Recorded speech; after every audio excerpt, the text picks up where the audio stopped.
NASCAR is back here in Las Vegas, where night owls come to play and the fun never stops. A perfect place to race after the third closest finish in the history of NASCAR went down Sunday in Atlanta. This is the home of UFC, 2023 NHL Stanley Cup champions, the Las Vegas Golden Knights, Super Bowl 58, Las Vegas Raiders, and the Formula One Las Vegas Grand Prix. But long before that, NASCAR has been hosting races at Las Vegas Motorspeedway since 1998. 26 years in the entertainment capital of the world. If entertainment is what you're looking for in the world of motorsports, NASCAR is where it's at. Am I right, guys? Absolutely. So when you're done listening to all of your favorite drivers' podcasts, remember, they aren't the only athletes making sure that ride gets to victory lane. I'm here with my trusted pit crew experts who about 20 years ago chose NASCAR over the NFL after playing football together at Wake Forest University. Former pit crew athlete and IT specialist for Stewart Haas Racing, Chris Justice, and best tire carrier in the world, pit crew athletics extraordinaire, Dion Rocko Williams. I'm your host, Crystal Clay, out here putting in work on the Las Vegas Strip, where the NASCAR Hauler Parade just kicked off the 2024 Pennzoil 400 weekend. We are NightShifters.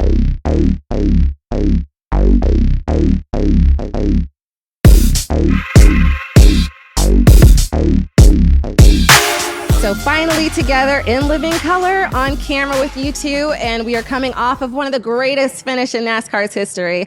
Atlanta gave the people what they craved at the end of the Daytona 500, a green flag photo finish. But that's not all. Atlanta Motor Speedway doubled down and gave the fans a 3-wide photo finish with a 3-millisecond margin of victory, and Daniel Suarez wins. Hats off, amigos. My amigos. Yeah. So let me tell you where I was. I was at home watching the race, cozied up, getting ready to just go to work. And all of a sudden, I thought that maybe they would have a 2-lap shootout. And I didn't know that Daniel Suarez was going to win. I thought maybe Bubba Wallace, who was in the second row in what you call The catbird seat. the catbird seat. Like, I didn't know what was going to happen. Like I said, I thought it was going to be messy. I thought it was going to be a huge wreck and 2-lap shootout. And I really had, in those final laps, I really thought that maybe Kyle Busch was going to do it, because it's hard to bet against Kyle Busch or think that Kyle Busch might not do it off the front row. Correct. He's and then one of the greats. You've also got Ryan Blaney on the front row, too, our 2023 champion. Champ. So Can't count him out. Let me say, for the first time at the end of a NASCAR race, I had chills. So you two were there. What about you, Chris? You're in field somewhere. Where were you when this went down? So I have to say, my 4-house cars wrecked out. Yep. Okay. Yeah. I had one go out in a lap and a half. Yeah. Right. The other 3 struggled with crashes within the race. Which car went out first? Oh, the 10 car, Noah Gragson. Yep. Caught up lap 1, took the green flag going into 1. The big one of Atlanta happened. That's my guy, too. So, yes, solid guy. Vegas guy, here we are.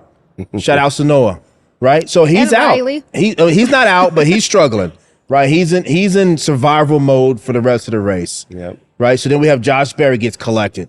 The 41 with Ryan Preece gets collected in a race, in a wreck, right? Yeah. Chase Briscoe gets collected. So by the time we get down to that last turn 4, and they're coming to the checker, and they're 3 wide, I'm packing my stuff up. What? Yes. Listen, my guys are out. My guys are out. I had to catch it on Instagram. I saw the .003 When you're out the race, finish. it's time to go. Listen. Yeah, that I makes caught sense. it on Instagram on the plane. Got to go home. Right, my days are over. My guys are loading up, packing up.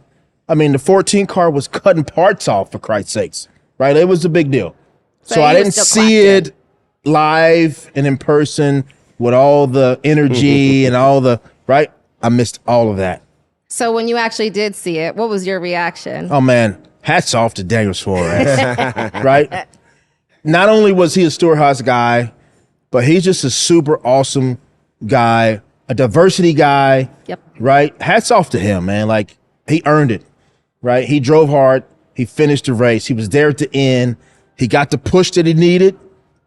I mean, photo finish. Right? Like, that goes in the history books. Right? Exactly. When they show the replays for the season, like, this one will forever be on a replay.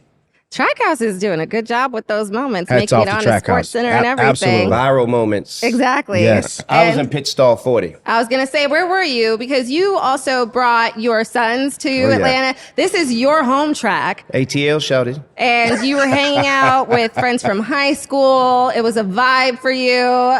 Tell me, how did that go? We'll rename Atlanta Motorspeedway as the Cookout Race. The cookout. Yes, because that's what it felt like. You know, the vibe was very electric. You know, it was Erica Wilkerson. You know, she's been 3 years in, maybe 4 years longer, planning the speed season. Right, I don't know if you're right. familiar with speed season, but for anybody who's never been to a racetrack and they want to experience the race for the first time, which is majority black people, Chocolate City. when they come into the racetrack, do a speed season event, I mean, they don't have to worry about where they're parking. They get golf carted to the venue. There's an open bar. There's open food. They have prime seating right above the track.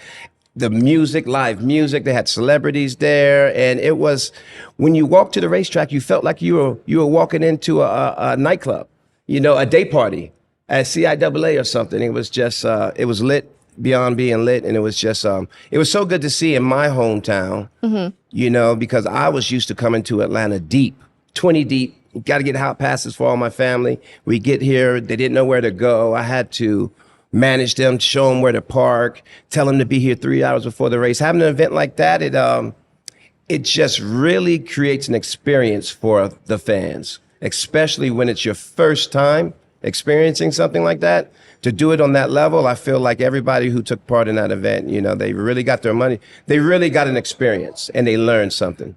And you were at race, what is it? Speed season. Speed season, yep. Speed SZN, speed season, hanging out with Alvin Kamara, who Yep. we know has taken on a role with NASCAR when it Big comes posts all to the bringing time. in people outside and really taking on that like diversity role and Right. bringing in new faces to the sport. You got to think of what Alvin Kamara is doing. Yeah. He's introducing NASCAR to all of his football friends, all of his family, to his whole following, to the point where he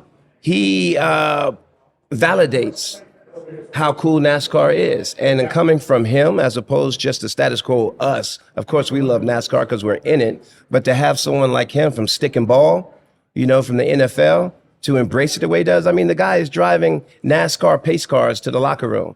Yeah, who does that? Who does that, He right? has a clothing line, NASCAR Right. Oh, clothing line. yeah. I missed out Right. on that. That's fresh, you know, and at the same time, with so many athletes coming into this sport on the pit crew side, it is so refreshing to see someone like him who has made such a great career in the NFL embrace what we're doing so much.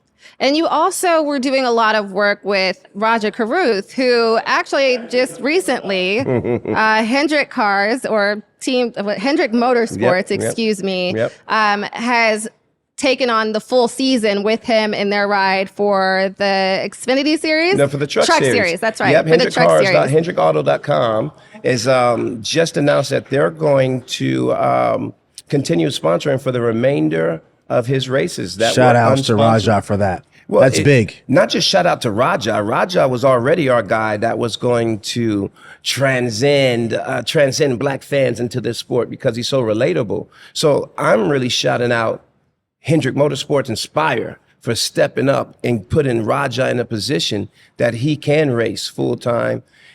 It is so frustrating to see young drivers who have to earn it all the time, as opposed to the ones who get it and they can just drive free without worrying about damaging the car or finding sponsorship. Rajah has done that his whole career, so I'm just so excited that he can go through a whole season, not worrying about saving a car, finding money, but he can focus on being the best racer he can possibly be. And we already know where that's going to lead him. Yeah. And what about getting his fans to the track? Well, Chris, you know this. When we started in this sport, our family, our friends, being that we were in stick and ball sports, they didn't know anything about NASCAR. Listen, nothing, Nothing. right? Like it was all every week was a new adventure. Yep. Right. So now we get calls. I don't know about you, but my family calls me Sunday night. I'm getting to the plane. I'm getting text messages, phone calls about what just happened. Right. Whether it's my aunts, my father, Because they're into it now. into it. They watch it. Like they got group chats going on just talking about the race. But what about Without before me. they were into it, Chris? If the race started at 2, what time would your family and friends show up? 2:30, 2:30. 2:50. And if you know anything about going to a racetrack, You know, when you go, if the race starts at 2, you're there in the morning. You're Yeah, there as 2 soon as days the gates before. open. Right. So that's why what I'm doing with the guests for Rajah is so important, because if it wasn't for just simple information as, hey, you have to be at the racetrack 3 to 4 hours before just to get in. You know, hey, you have to go pick up your credentials before you get in. You have to park in a way strategically where you can get out in the time. These are all new things that they don't know. They don't know where the pits are located. They don't know where to park, how to park, where to get food. So to be able to facilitate Rajah's Caruth's family and his friends who want to support him but don't know how to do it, but then to hold their hand in a way and provide an experience that when they leave there, they value what he's doing. It's so beneficial and so refreshing, and I think it's going to motivate so many more, because you don't know what you don't know. New NASCAR fans don't know how to take in NASCAR.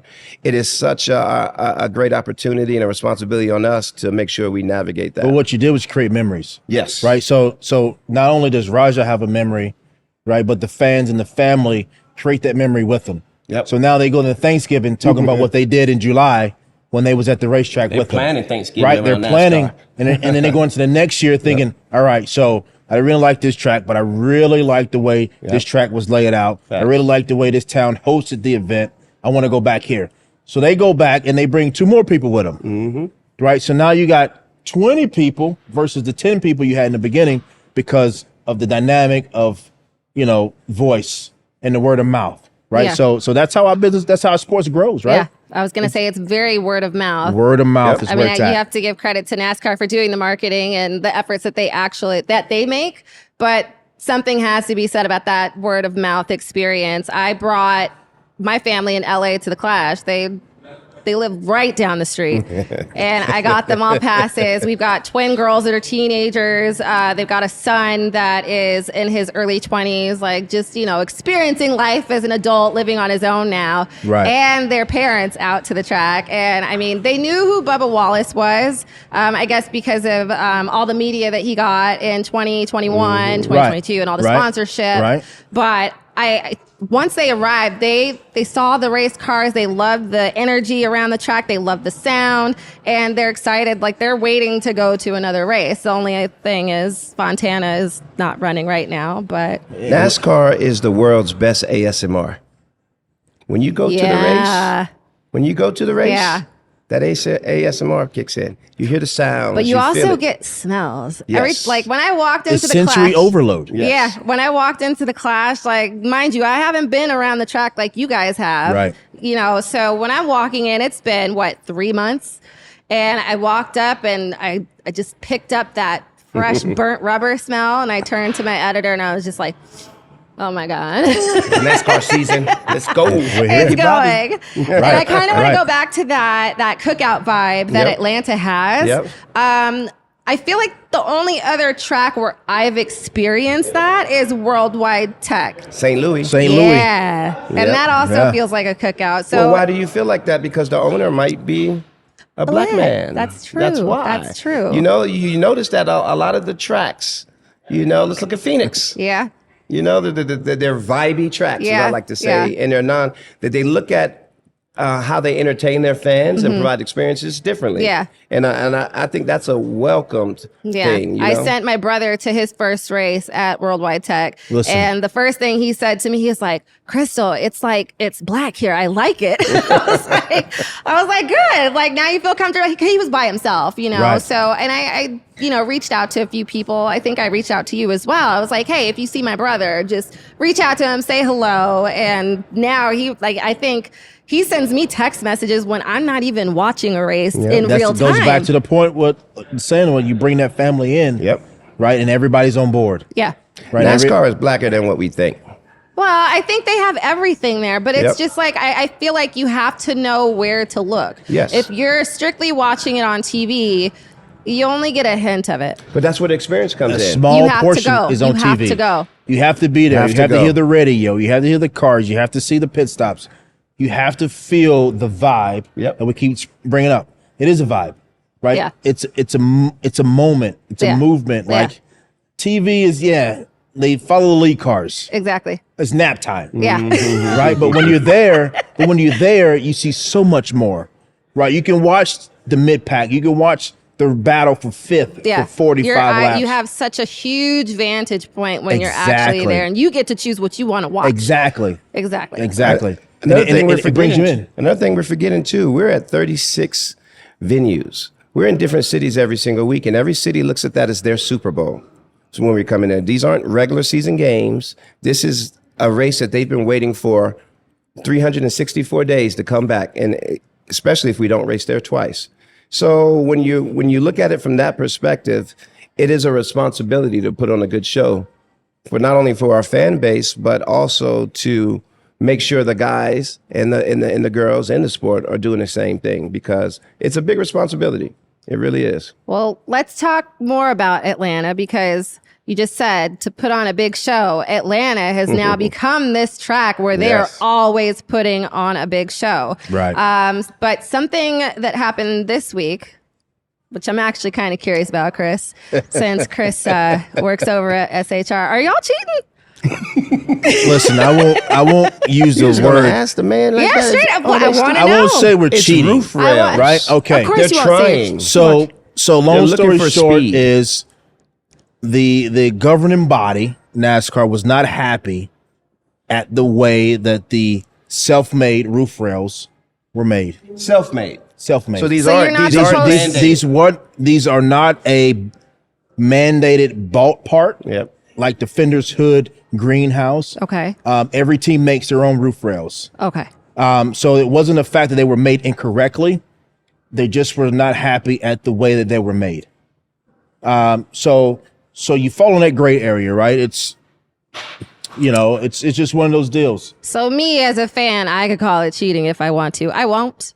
I don't call it cheating. No, it's not a cheat. I call it is searching for an advantage, because you got to think of where we are in the third year of the next gen car. This car was introduced to provide parity, correct? So I believe that has happened. The first year of this car, we had 19 different winners. Second year, we've had a lot of different winners too. This is the third year of this car now. All right. And we have seen that this car has created so much parity. It is so hard to gain an advantage. So when it is so hard to gain an advantage, you have to look harder. One, the number one advantage you can gain when the cars are exactly alike is through human performance.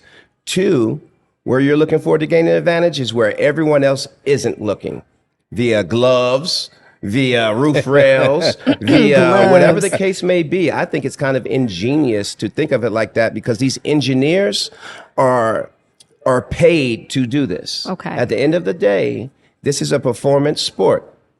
And for the ones that do not push the envelope, the ones that do not think outside the box, those are the ones that remain stagnant and probably 15 and 20th place the rest of their life. The ones Everybody looks for that envelope. Everybody looks for that not to gray mention area. your boss, man, he lit the fire on everybody. He Listen, he threatened told us. everybody. Listen, he said, if you don't want to be a winner, get out the building. So he said it straight up. I like with that. a straight face, no smile, no smirk, nothing. If you don't want to be a winner, you don't like the way it goes, get out of the building. Tony didn't say it. Smoke said it. It's two different people. He turned into Smoke. Yes. I was going to say, I don't know if I've personally met Smoke. I've met Tony, Listen, not Smoke. I met Smoke on It was all. It was I've all always business. been afraid of meeting Smoke. It was all business. He said, "Get out of the building. We'll escort you out right now." I was never afraid of Smoke. I was afraid of his gas man. Remember his big gas? Gooch. Big Gooch. Big Gooch with the big hands. Shout out to Big Gooch. Big Gooch? I have some of the biggest hands in NASCAR. Okay, wait, hold on. His hands were twice my size. Who is Big Gooch? Give me So a name. Gooch was We don't know his name. His name was Big Smoke's. Gooch was Smoke's motorhome driver, and he was also the gas man when he was. He's when about he was 6'5". He was a pretty. Height and width. He was a solid man. He was a solid man. He was a solid man. Very He solid. probably could have played in Sopranos with no problem. He would grab the fuel can with one hand. Listen, and he was just a big stick guy. It in the car. He was a Yes. He was a beast. And with the other hand, he was grabbing gabagool. Gooch was a monster. And remember, we could fight on pit road then. Oh. So this was early in my career where we could fight, and that was why I was sizing him up, because he was one that I want to You're make like, sure I stay away, avoid. like, don't mess You with had to him. avoid Gooch. So you did bring up the glove thing too. You know, I guess I don't want to say I'm from the school of if you ain't cheating, you ain't trying, but that is the mentality that I am stuck with because it just sounds so good rolling off the tongue. You want to put your jacket on while you talk about this? No. I'm just saying. You got that Joey Logano jacket. I wore it. We've got a Pennzoil jacket because it's a Pennzoil 400. That's why you wore that jacket. That's why I got it. My lucky number, whatever. Okay. Anyways, but let's talk about it. 2-2. Because shout out to all the 22s. I thought it was ingenious, Crystal. When I first heard of it, when I first heard that it was a glove, and I found out about the webbing, I was like, wow, that is very smart. Because when cars are looking for every little advantage, when they would file down the tops of the bolts that used to go into these cars just to make sure there was nothing the air could run up against. To eliminate drag. To eliminate drag. To that point, like we live in tenths of a second across the board and everything. As we saw in the win. Yes, we did. I mean, we're down to thousands of a second. Thousands of a second in that win of Atlanta. You saw how close that was? 3 milliseconds. So that 3 milliseconds could have been in that webbed glove. You're right. If he would have had that hand out there in that window, that could have been a difference maker if he was in that position to get the win, because that's how close it is. 3 milliseconds at 200 miles an hour. I can't even calculate what that would look like, because I know what it would look like at 200 miles an hour. 2 seconds is about 200 feet.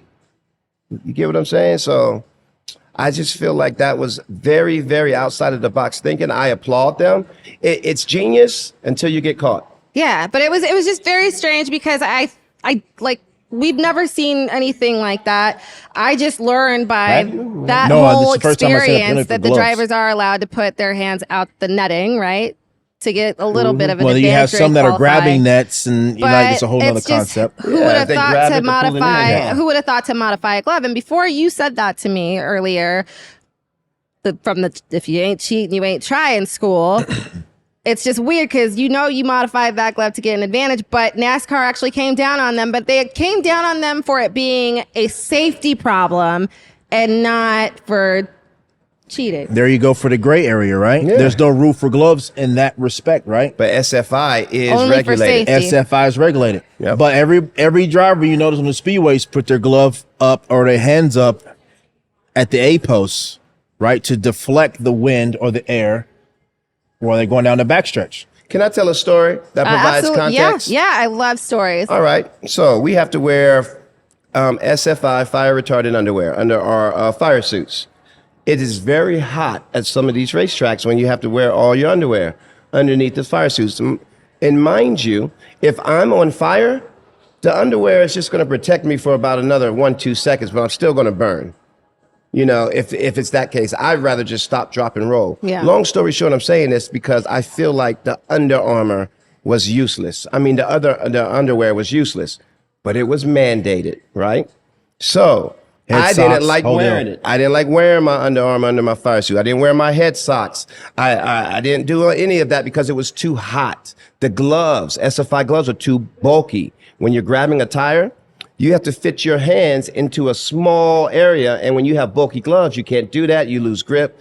Long story short, they are cracking down across the board on all crew members, all drivers, for the simple fact of safety is so important. Nobody wants to see anybody burn up in 10 seconds. Yeah, we want to see them burn up in 15. Wait, oh yeah. I was like, I don't want to see anybody burn up. Right, no. Listen, I was following you, but I was like, I don't want to see anybody burn up. On so we can get 5 seconds more before I really get crispy. Safety is important like everything else, right? Long story short, we're crazy. We're doing this. NASCAR drivers are driving cars 200 miles an hour straight into a wall, expecting it to turn.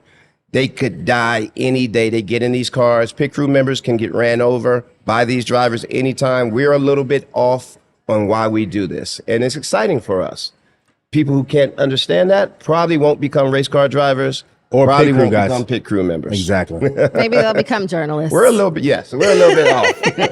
I mean, who jumps in front of a car is going 55 miles an hour? I don't jump in front of cars even if they're stopped.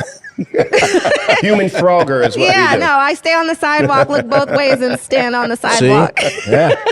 So when it comes to gaining an advantage, I know you talked about, your safety fire suits and whatnot that you didn't like wearing. But as far as coming up with advantages on pit road, how do you do that? And when was the last time there was ever any huge controversy with pit crews illegally gaining an advantage, because the last thing I can recall is maybe like the lug nuts. That was a big problem. So that was so if you know you're in the middle of the race, you have another stop coming. Yep. Your advantage was to be your advantage in the race was not to hit all 5 lug nuts. Yep. You only needed 3 to make it. Yeah. 4, you was really safe. 3, you was iffy. And it was 2/10 every lug nut, 3/10 of a second every lug nut you hit. So if you you knew if this was, let's say, 6 out of 8 pit stops, you only needed to hit 4. Right. Right. So that gave your crew and your driver an advantage to get on and off pit road faster than the teams that were hitting 5 every time, because you knew that you was coming back in eventually to change those tires out. So now you can play that game of I beat you off pit road. Now I have a on-track advantage, right? And so now my driver is in a position to gain more spots because we gain spots on pit road by having the, as Rocko would say, the cheat code on pit road for hitting lug nuts. That's when it was 5 lugs. With the single lug, though, that goes away. Yeah. Well, single lug, we were forgetting last year, Joe Gibbs thought that they reinvented the wheel with that new style choreography with their pit stop, with having both tire changers jump out in front of the car. Right. You remember that? Right. And then throw the hoses out. Right. They were under the impression that that was going to revolutionize the pit stops, but it did not, because of fuel mileage becoming so important. Like we talked about last week. These pit stops are becoming so fast. They're changing tires in 8 seconds, 4 tires in 8 seconds, but it takes over 8 seconds to fill the car up with fuel. So therefore, at a race like Atlanta, where it was so important to have a full car of fuel, tires do not matter. They didn't matter. It was all about track position and just making sure you timed out your fuel runs perfectly. Now we're coming to Las Vegas. That's going to switch, because we've had 2 races in a row that could be deemed super speedways. You know, even though Atlanta is technically not a super speedway because it's a hybrid. It has that vibe. It has that vibe. Well, you got to think of it. In 4 turns, Chris, there's 4 turns at Atlanta, right? 2 turns are intermediate track. The other 2 turns are a super speedway. Right. So if you go back and hear the way the drivers talked about this race, all of them had fun. Even the ones that wrecked. Even the ones that got caught up in, you could hear their interviews. They're like, man, that was pretty cool. Yeah, I feel like every single driver was really like pushing hard. So whether they wrecked or not, it wasn't out of just like negligence or just. Oh, and I forgot the tire wear. The tire wear is going to change. That Atlanta sits and bakes in the summer. Okay, that track has been known to eat up tires. And just from the 3 years since it's been repaved, the drivers can notice drastic changes in the tire wear. Who knows how that track is going to race in 2 years from now? And why I say that, if a track is wearing out and doesn't have a lot of grip, for my non-race fans, that is your best type of racing. Pit stops are important at that point. Pit stops are important, and your driver is important because he has to manage those tires, and not all drivers do that equally well. Absolutely. So that was a really cool difference between what made those 2 super speedways different. Now that we're headed to Las Vegas, everyone is wrapped up and so excited that the idea that pit stops are going to matter here. But if we go back to last year's race, there were not a lot of cautions. Okay. They put you in the green flag pit stop scenario. Because these stages are 80 laps. 80 laps apiece, stage 1, stage 2. And, or at least it was last year. So that means the fuel runs are 45 to 52 laps. You can run 45 to 52 laps before you need fuel. So when you get halfway into each stage, you better come on a green flag pit stop to fuel up, so you can make it to the end of the stage. Caution comes out, another pit stop. Go green, pit stop. I foresee us having 6 pit stops at Las Vegas. And with saying that, they are very, very important, because you will not get opportunities through cautions or other opportunities to make adjustments on your car or to gain valuable track position that you might lose in one of those rare pit stops, if that makes sense. And what about cheat codes? So we were talking about how pit crews and their last time making any illegal advantages, now that they've kind of gotten rid of the lug nuts, how, like, what are some of the cheat codes that you have, especially with Vegas coming up and the green flag pit stops? What are some things that you guys do that aren't considered gaining an advantage. Well, this is where Against the rule book. your continuity. Those teams in the off season where we talked about in the past few episodes, they come together, right? They've been working hard. I think the eight car had the new Jackman going in the last week because of the melee in Daytona, right? Yep. So now everybody's gelling, right? So now you're getting that chemistry, you're getting that rhythm, right? So we're going to find out if they're gelling after this race. Yeah, because you said last week that Atlanta and Daytona, it was just all about the fueler. So when we come to Vegas, when I asked about changes. But now you see where those guys are really gelling and working together, right? So the cheat code will be who makes the less mistakes. Who's better prepared? Right? Who's better prepared? Who has that continuity? Behind the wall support. All that stuff matters now, where before where you was waiting on the fuel guy, it doesn't really matter. Because you're waiting there. It's a speedway race. I can give you some cheat codes, though, specifically for two positions. Okay. The front tire carrier has the ability to make the stop awesome from the start, just in how he facilitates handing the tire for the Jackman. That's how that's a good one. The Jackman has the responsibility not only of jacking the car up, he has to put the right front tire on, which is given to him by the tire carrier, who is running to the right rear. Sometimes that tire carrier is so focused on getting to that right rear that he doesn't put the due diligence on setting that tire for the Jackman. We saw that last week. So I saw that with the 17 car and Chris Buescher. The tire carrier who had the responsibility of setting up his Jackman, maybe he was flustered or focused on his job too much. His tire that he set for the Jackman was not in a position need to be. The Jackman had to gather the tire, turn it around twice, get his mark, then put it on during a green flag stop. Which are seconds or tenths of seconds. We live in tenths of a second. So if you make any mistake or you have any fumble on a green flag stop, it's intensified. That's not it there. Let me give you another cheat code. Have your tools and your adjustment making tools properly prepared. You have different guys keeping their wrenches in their mouths. You got guys putting wrenches, gluing them to their chest. You got guys putting it in their belt buckles. You have some guys. What do you mean gluing them to your chest? Do they have like tape? What are they? Oh, okay. Yeah, they tape them. Taping Or they them. have like little C clips there where they tape them to the helmet or strap them to the helmet, right? But if you go over the wall and something happens and you bump that thing, now your tool is laying on the ground.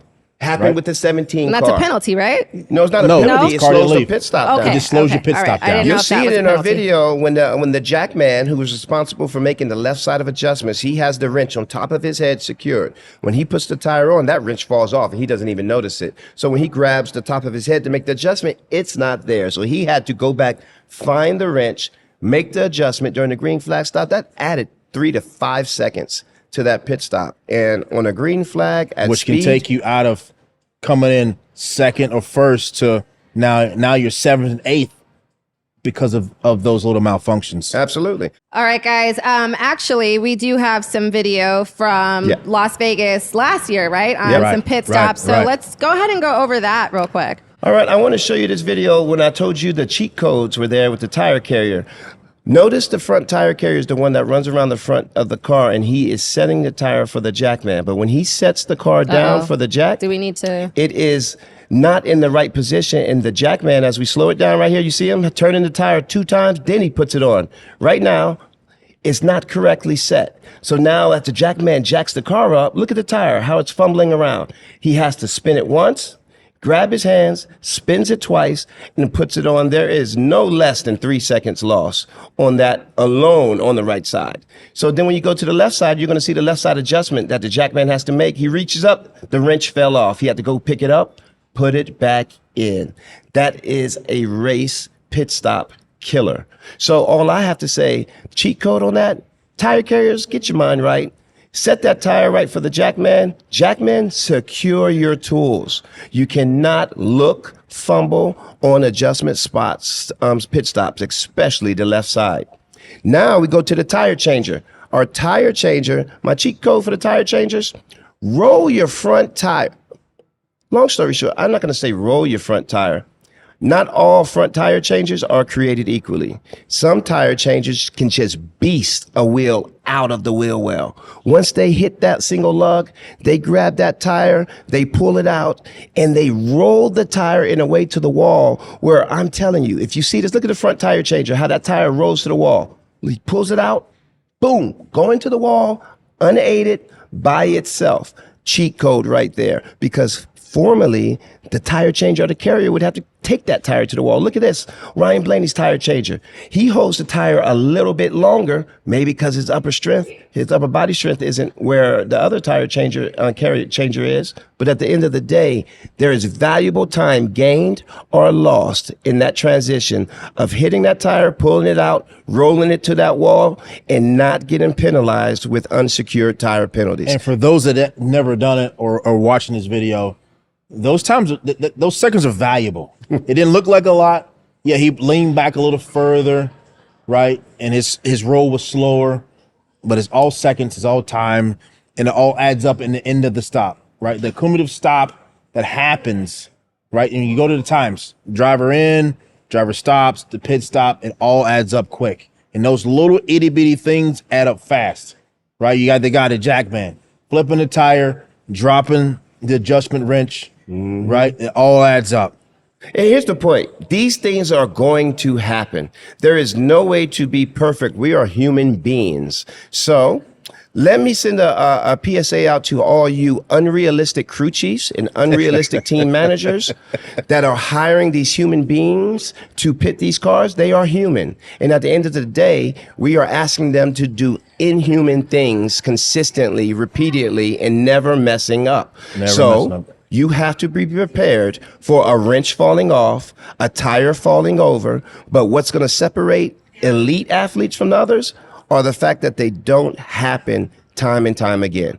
The same mistakes usually does not happen time and time again. Absolutely. They don't happen twice. You learn from them and you move on. Damn right. Yes, sir. Thanks for that full breakdown. I can't wait to see what happens at track.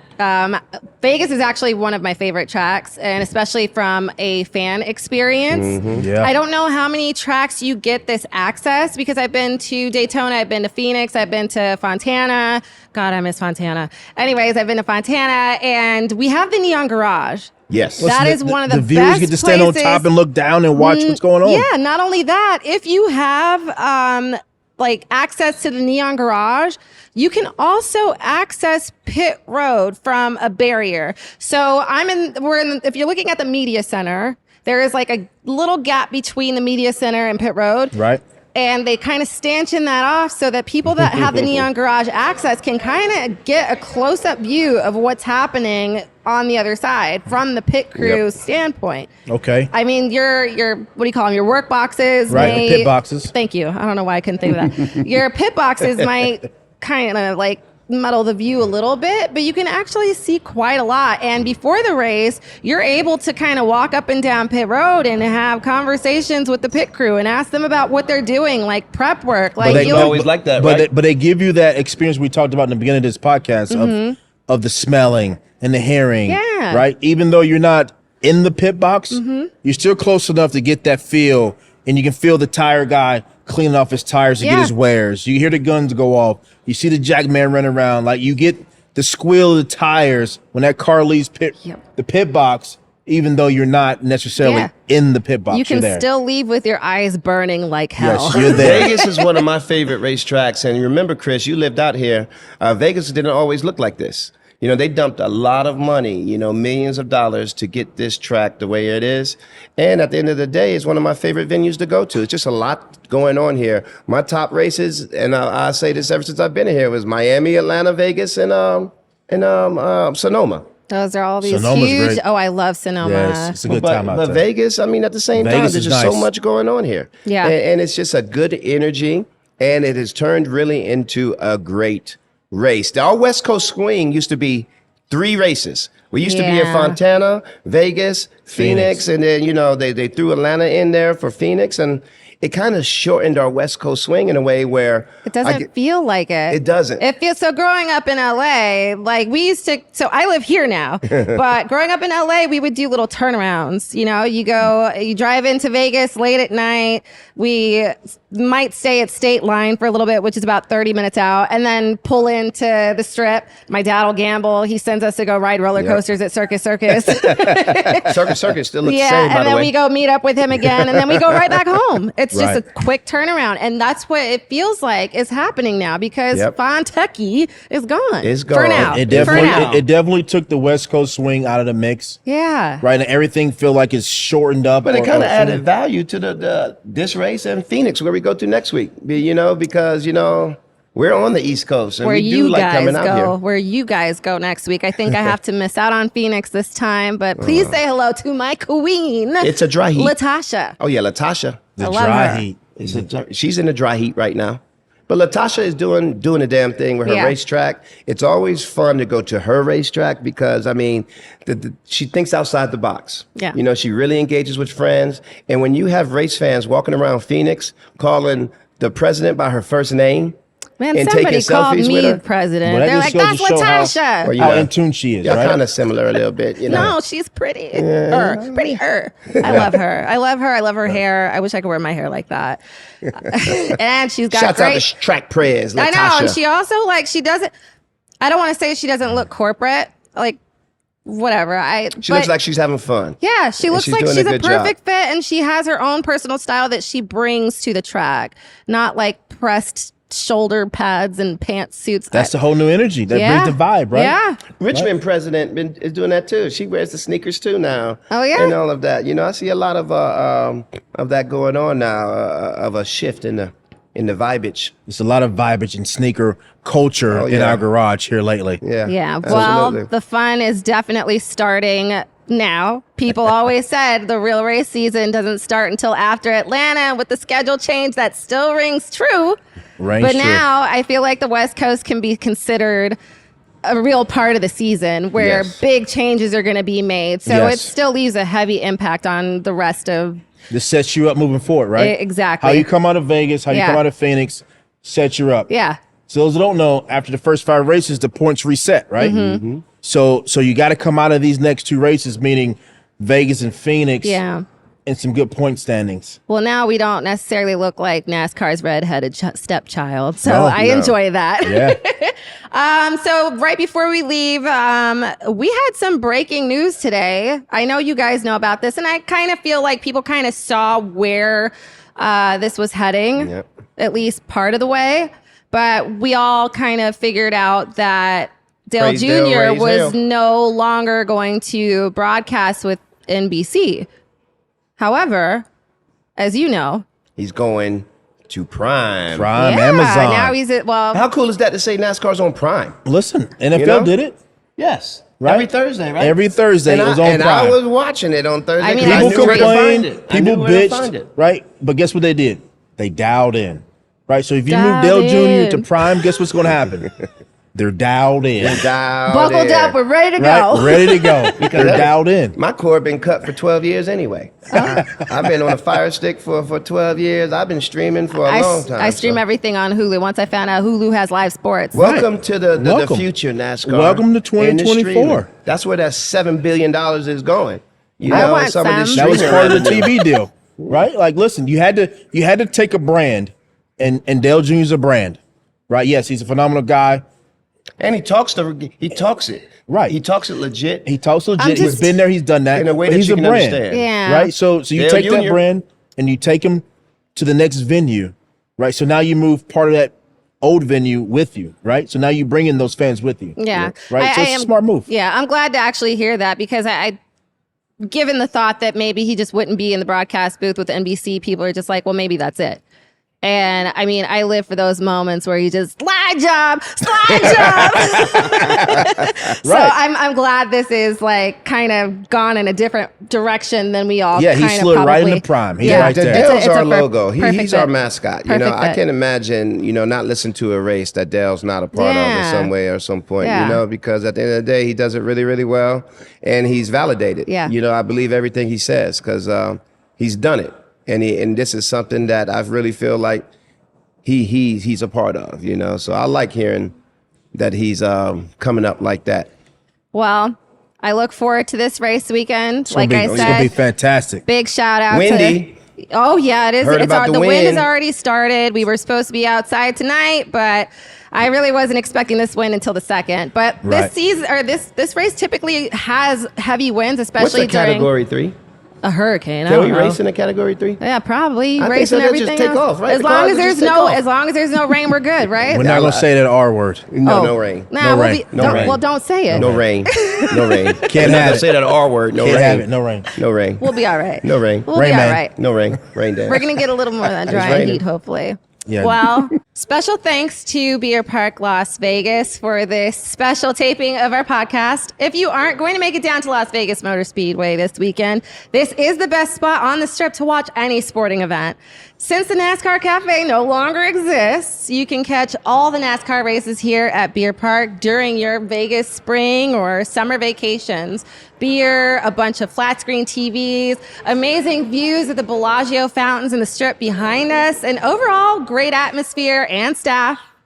Time to get these guys a beer. And make sure you subscribe to our YouTube channel, Spotify, Apple Music, and anywhere you get your podcasts. We really appreciate it. Thank you guys. All right, it's time to clock out.